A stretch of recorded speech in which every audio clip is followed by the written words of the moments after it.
قوت مدافعت. میں نے اپنے دادا جی سے پوچھا کہ پہلے کے زمانے میں لوگ اتنے بیمار کیوں نہیں ہوتے تھے جتنے آج ہو رہے ہیں. تو دادا جی بولے کہ بیٹا پہلے ہم ہر چیز کو کوٹتے تھے, جب سے ہم نے کوٹنا چھوڑ دیا تب سے ہم بیمار پڑنے لگے ہیں. میں نے پوچھا وہ کیسے دادا جی؟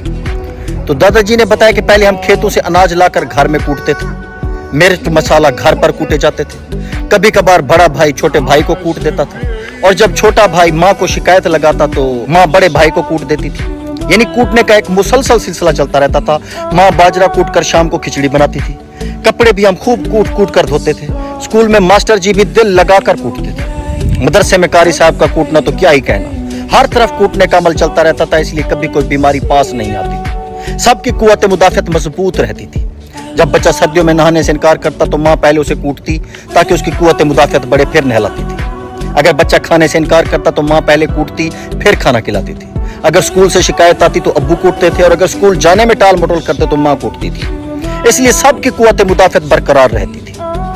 تو گویا یہ ساری کوٹائی کی برکت تھی جو اب ختم ہو چکی ہے, اس لیے ہم سب زیادہ بیمار رہنے لگے.